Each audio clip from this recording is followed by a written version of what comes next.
करती है। Uniform civil code देश में क्यों आए? क्या ये देश उसके लिए तैयार है?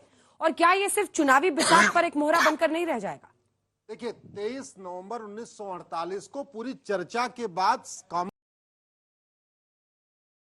तो दोस्तों, आज हम आज तक के हल्ला बोल में यूनिफॉर्म सिविल कोड कानून को लेकर सुप्रीम कोर्ट के वकील और समाजवादी प्रवक्ता अनुराग भदौरिया के बीच में तीखी बहसबाजी हुई और फिर बीजेपी प्रवक्ता ने बीच में एंट्री मारी तो अनुराग भदौरिया ने बीजेपी प्रवक्ता की ऐसी खिंचाई कर दी कि उसकी बोलती बंद हो गई। तो आइए दोस्तों देखते हैं इस वीडियो को। क्या ये देश उसके लिए तैयार है? और क्या ये सिर्फ चुनावी बिसात पर एक मोहरा बनकर नहीं रह जाएगा?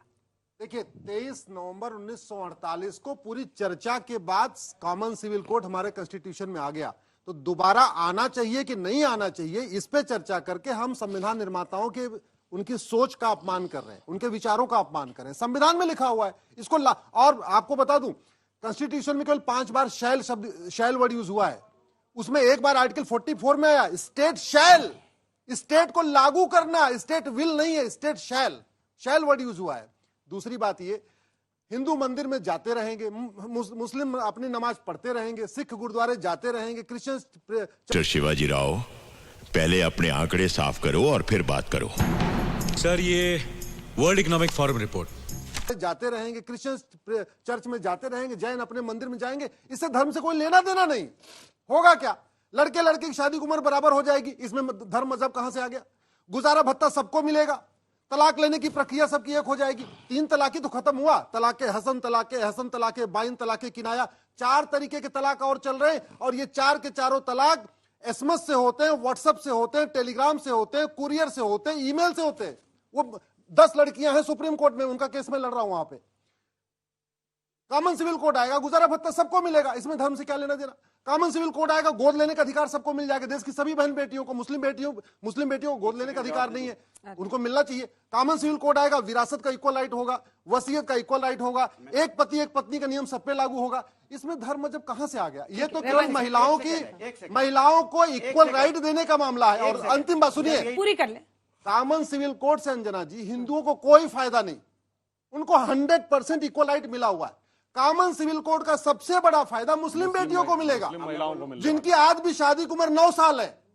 उनके ऊपर बाल विवाह का कानून नहीं लागू होता, उनको गुजारा भत्ता नहीं मिलता। सबसे ज्यादा फायदा मुस्लिम बेटियों को मिलेगा। यही बात जब पार्लियामेंट में ट्रिपल तलाक लेके आए थे तो हमने कहा आ जाओ बैठ लो, इस पे बहस कर लें कि उनको गुजारा भत्ता ज्यादा से ज्यादा कैसे मिले। तो क्यों बिना आपने डिस्कस किए फटाफट पास कर दिया? क्या हम नहीं चाहते? हम तो चाहते थे और मजबूत बने। अरे बाप रे, ये तो धोती खोल रहा है। सब बकवास है, तुम्हें जानना है। आप क्या चाहते थे? कम से कम लोहिया जी को बात कर रहे हैं। लोहिया जी कहते थे हिंदुस्तानियों की बात कर रहे हैं, बार बार हिंदू मुस्लिम बोल रहे हो, ये हमें अखर रहा है। हम सब हिंदुस्तानी हैं, क्यों बार बार आप हिंदू मुस्लिम करते हो? अरे ये आपकी बात, ये जो आप करते हो कानून, यही जनता देखती है कि आप यहाँ डिवाइडेड रूल करना चाहते हैं। जनता की बात नहीं कर रहे हो आप, हिंदू मुस्लिम। अनुराग जी, हमने माइक लगाया हुआ है, आपको इतना चिल्लाने की जरूरत नहीं। अब हिंदुस्तान की बात नहीं करेंगे, कोई बात तो नहीं, तकलीफ होगी। चिल्लाने की जरूरत नहीं सर, ना टेबल ठोकने की। रहमानी साहब, क्या वो गलत कह रहे हैं? वो कह रहे हैं कि जो मुस्लिम बेटियां हैं उनके अधिकार बढ़ेंगे, यूनिफॉर्म सिविल कोड होगा, और जो उस वक्त ही तय किया गया था।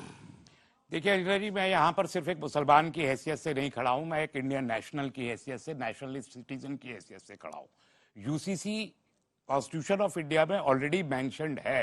अश्वनी जी ने सिर्फ इस हद तक ये बात सही कही। आर्टिकल 44 सेक्शन 4 का हमारा आर्टिकल 44 बहुत क्लियरली सेंट्रल गवर्नमेंट के ऊपर ये रिस्पॉन्सिबिलिटी वो फिक्स करता है कि वो एक ऐसा कंड्यूसिव एटमॉस्फेयर पैदा करेगी कि आखिरकार तमाम 140 करोड़ भारतीय एक यूनिफॉर्म सिविल कोड कबूल करने पर आबादा हो जाएं। ये कॉन्स्टिट्यूशन ऑफ इंडिया के वर्ड्स हैं। पिछले 75 साल में 12 से ज्यादा high court and supreme court के ऑब्जर्वेशन से यूसीसी लाया जाए, मगर 75 साल में 15 साल, ये 1984 ऑनवर्ड भारतीय जनता पार्टी के मैनिफेस्टो में मेरे नजदीक यूसीसी न कम्युनल में कोई मुद्दा है और न ही ये चुनावी मैनिफेस्टो का मुद्दा है, ये चुनाव का मुद्दा भी नहीं है। लेकिन आप 40 साल से अपने मैनिफेस्टो में रखें, 15 साल आपको सरकार चलाते हो गए। 6 साल वाजपेयी जी की सरकार में आपने कहा कि नहीं हमारे पास एब्सोल्यूट मेजॉरिटी नहीं है, इसलिए ये मुद्दा एक तरफ कर दिया। 9 साल से एब्सोल्यूट मेजॉरिटी भी है, अब 9 महीने रह गए आपके पास, सिर्फ 9 महीने। और ये एक डिबेट का मुद्दा है। 2018 में 21वां लॉ कमीशन बहुत क्लियर कह चुका कि आपको यूसीसी लाने से पहले ये जरूरी है कि वेरियस जो पर्सनल लॉज हैं उनका आप कोडिफिकेशन कीजिए। ठीक है, यूसीसी नीदर डिजायरेबल देखिए नॉट रिक्वायर्ड। अभी सुनिए मेरी बात पूरी हो कीजिए जाने जल्दी, दीजिए। यूसीसी किसी स्टैंड हिंदू क्या है आपका मुसलमान कि का बीजेपी हिस्सा- 15 साल क्यों नहीं लेके आई? आप चाहते हैं आए या नहीं आए? मैं क्या तमाम चाहते क्या पॉलिटिकल है? पार्टी से कर रहा हूं ये सवाल। नॉर्थ ईस्ट का में जो हमने राइट दे रखे हैं आर्टिकल 371C में और 371E में, नॉर्थ ईस्ट में मणिपुर के लोग किस बात पर झगड़ रहे हैं आज? आप मिजोरम में आप अपने एजेंडा में अपने मैनिफेस्टो में लाके बताइए, मणिपुर में लाके बताइए, त्रिपुरा में दूसरा अरे टर्म आना हो गया, चाहिए कि वहां नहीं पे आना आप लाके चाहिए? बताइए। आपका साउथ इंडिया में अलग एजेंडा है, नॉर्थ ईस्ट में अलग एजेंडा है, हिंदी बेल्ट में अलग एजेंडा है। एक अरे वन आप क्या नेशन चाहते वन हैं, लॉ यूसीसी आए कि नहीं आए? यूसीसी पे जब तक कोई ड्राफ्ट नहीं आ जाता, ये जो ठीक बात है, कर रहा है जवाब खरी जी, आप ये तो अलग ड्राफ्ट नहीं है, एजेंडा- ये पता नहीं कहां से ठीक है, बात जवाब कर रहे हैं। सुनिए, देखिए अलग UCC पे एजेंडा एक ड्राफ्ट बताता हो, हूं। उस पर देखिए देश ये बहस कहा करेगा। जाता है कि हर व्यक्ति को अपने धार्मिक मान्यता के अनुसार अपना सिविल लॉ रखना चाहिए। मेरी जहां तक समझ है, धर्म का जो संबंध है वो पाप पुण्य से ज्यादा होता है, यानी क्रिमिनल चीज से ज्यादा होता है। कौन भौंक रहा है ये बदतमीज? यहाँ पे काम चल रहा है और ये निकलो बाहर, निकालो इसको बाहर निकालो। हमारे यहाँ की हत्या हो जाए तो भाई ये गंगा नहाइए, ये पुण्य करिए, ये करिए। वैसे हर धर्म में अलग अलग है। तो मुझे समझ में नहीं आता है कि क्रिमिनल में क्यों नहीं स्पेशल लॉ चाहिए। कहो भाई कि चोरी करते पकड़े जाएंगे तो हाथ कटवाने को तैयार है, शराब पीते पकड़े जाएंगे तो कोड़े बीच में नहीं, बीच में नहीं। एक सेकेंड शाउटिंग मैच नहीं करना मिस्टर रहमानी। मिस्टर रहमानी, जब यूसीसी की बात होती है, मिस्टर रहमानी, आपका नाम सुधांशु त्रिवेदी है। मैं प्लीज वेट कीजिए, की बात प्लीज कर वेट फॉर योर टर्न, रहे प्लीज हैं। वेट, बिल्कुल सर, प्लीज वेट। ये नाकामी को अपनी छुपाना चाहते हैं कि 9 साल मैं आपको मौका दूंगी, चुप रहिए अभी, चुप रहिए, ऐसे बहस नहीं। 15 साल की सरकार में कुछ कर देखिए मैंने तो अलग एजेंडा एक्सपोज किया।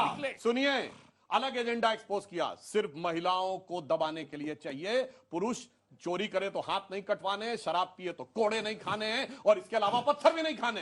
अगर करना है तो दोनों चीजें मानो। हिंदू मुसलमान करेंगे। मगर सुनिए, ये नॉर्थ ईस्ट के ट्राइबल्स के नहीं मानते करेंगे, हम सिविल ये नॉर्थ ईस्ट के ट्राइबल्स को वादा किया, कॉन्स्टिट्यूशन ऑफ इंडिया ने वादा किया नॉर्थ ईस्ट के तमाम ट्राइबल्स से।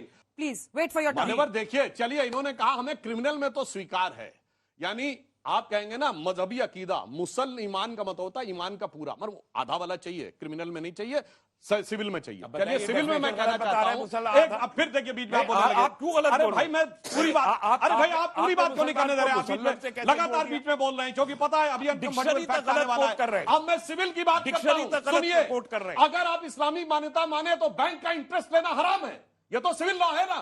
कहिए कि आज से बैंक का इंटरेस्ट लेना बंद करेंगे। आपको मालूम है कि क्या वो भी मतलब लेंगे। है? आप कौन से लफ्ज के यानी साथ पूरा आप ईमान बता नहीं, आधा दीजिए, ईमान आधे वाले में भी थोड़ा कौन सा होना लफ्ज चाहिए। है जो कुरान सिर्फ ने इस्तेमाल औरतों किया को हराम बढ़ावा के लिए? आप चाहिए, बता और दीजिए। चाहिए। और दूसरा, ये ट्राइबल्स की बात करते हैं। आज मुझे कितनी विचित्र विडंबना नजर आती है, जो बड़े जलवे से कहते हैं हम तो शहंशाह आलम थे, हम तो बादशाह आलमगीर थे, हम तो जिंदा पीर थे, हम तो हुक्मरान वक्त थे, हम तो साले को बम से उड़ा दूंगा, एक बार हाथ में आ जाए तो। मजा आया। और तेरे पास कोई और रास्ता है? ये भगवान क्या जुल्म है। गजब बेइज्जती है। बराबरी करके दिखाओ, क्या गजब है साहब। हम तो अपनी इक्वालिटी की बात कर रहे हैं। आप देखिए इस बात को, क्या हम बराबरी की बात करते हैं और आप अलग अलग बांटते हैं। अरे आप जो साउथ को बेचारे अलग कर रहे हैं, उतने नॉर्थ को बोल अलग कर रहे हैं, हिंदी अब- बेल्ट को अलग कर रहे हैं, और फिर बात करते हैं वन नेशन वन लॉ की बात करते हैं। आप वन लॉ जबकि चाहिए आप- ना। हमने कहा कि ड्राफ्ट लाइए, वक्फ हम बहस बोर्ड करेंगे। छोड़ेंगे, ड्राफ्ट लाइए, हम मुस्लिम बहस पर्सनल करेंगे। लॉ छोड़ेंगे। हवा में बात नहीं करेंगे। ठीक है, अब जवाब हवा सुनिए, में बात नहीं अब करेंगे। जवाब सुनिए, अब जवाब सुनिए सुधांशु जी। तो दोस्तों वीडियो आपको कैसी लगी, अच्छी लगी हो तो लाइक करें, शेयर करें और प्लीज़ हमारे इन चैनल को सब्सक्राइब करें।